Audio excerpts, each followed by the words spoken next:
الحمد والنعمة لك الملك لا شريك لك لبيك اللهم لبيك لبيك لا شريك لك لبيك إن الحمد. الحمدللہ رب العالمین والصلاة والسلام علی سید الانبیاء و خاتم المرسلین سیدنا محمد وعلی آلہ و اصحابہ اجمعین، اما بعد۔ حضرات، حج کی حکمتیں کیا ہیں، اس سلسلے میں ایک دلچسپ موضوع میں آپ کے سامنے رکھنے جا رہا ہوں۔ وہ موضوع ہے کہ بائیں سے دائیں جانب ہم طواف کیوں کرتے ہیں۔ آپ نے کبھی اندازہ کیا ہے کہ جب ہم کعبے کا طواف کرتے ہیں تو کعبے کو اپنے بائیں طرف رکھتے ہیں، بائیں طرف، بائیں سے دائیں کی طرف ہم طواف کرتے ہیں۔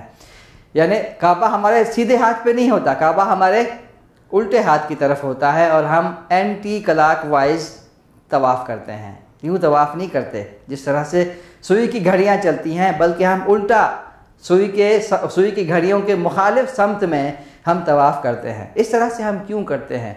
حالانکہ رسول اکرم صلی اللہ علیہ وسلم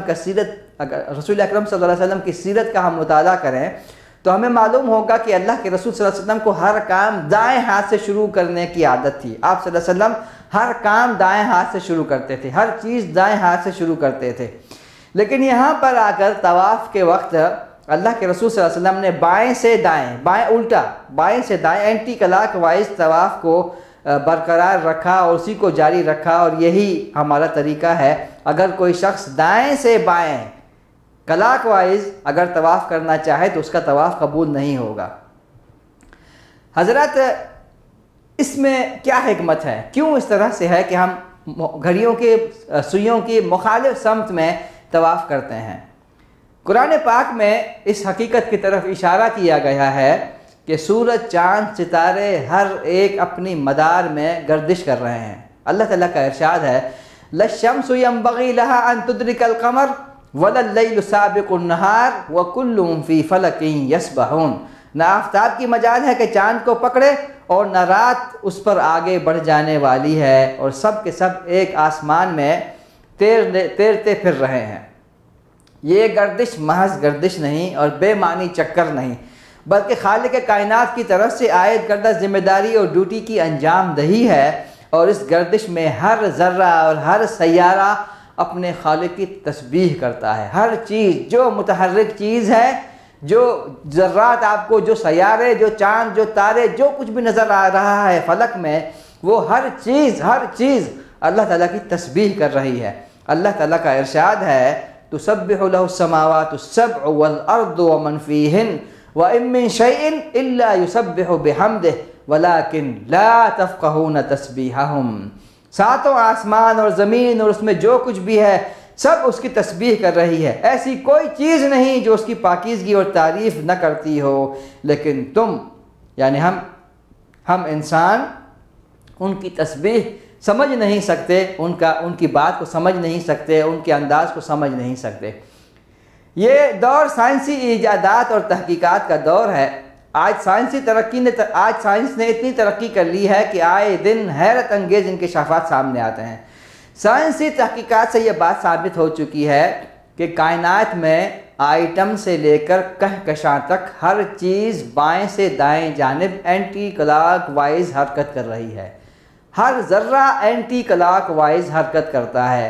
ہر سورج، ہر ستارہ، ہر سیارہ، ہر کہکشاں جو بھی گردش کر رہا ہے وہ اینٹی کلاک وائز گردش میں ہے۔ جس طرح سے مسلمانوں کو حکم دیا گیا ہے کہ کعبے کے گرد طواف کریں تو اینٹی کلاک وائز طواف کریں۔ یہ جو مسلمان جو یہاں پر آتا ہے اور یہاں پر آ کے اللہ کے گھر کا طواف کرتا ہے اور الٹے جانب سوئی کی مخالف سمت کی جانب جب وہ طواف کرتا ہے تو گویا وہ اس پوری کائنات کے ساتھ وحدت میں شامل ہو جاتا ہے۔ اس پوری کائنات میں ہر چیز، ہر ذرہ اینٹی کلاک وائز چل رہا ہے اور اللہ کی تسبیح کر رہا ہے۔ تو جب انسان طواف کرتا ہے بیت اللہ کا، اسی طرح سے جس طرح سے پوری کائنات طواف میں ہے، جس طرح سے پوری کائنات گردش کر رہی ہے، تو وہ کائنات کے ہم آہنگ ہو جاتا ہے، کائنات کے ساتھ مل کر اللہ تعالیٰ کی حمد اور تسبیح بیان کرتا ہے۔ جس طرح سے یہ پوری کائنات اس طرح سے پوری کائنات میں ایک وحدت اور یکسانیت پیدا ہو جاتی ہے۔ یہ وحدت اور یکسانیت اللہ تعالیٰ کی عظمت اور اللہ تعالیٰ کے عظمت اور بزرگی اور برتری کی یہ دلیل ہے۔ تو انسان جب طواف کرتا ہے تو پوری کائنات ہم آہنگ ہو جاتی ہے، پوری کائنات کے وہ ہم آہنگ ہو جاتا ہے کہ پوری کائنات اسی طرح سے گردش کرتے ہوئے اللہ کی حمد و ثنا بیان کرتی ہے، اور طواف کرنے والا اس کے ہم آہنگ ہو جاتا ہے، اور وہ بھی کعبۃ اللہ کا طواف کر کے اللہ کی حمد و ثنا بیان کرتا ہے۔ جزاکم اللہ خیر۔ لبيك لا شريك لك لبيك إن الحمد والنعمة لك الملك لا شريك لك لبيك اللهم لبيك لبيك لا شريك لك لبيك إن الحمد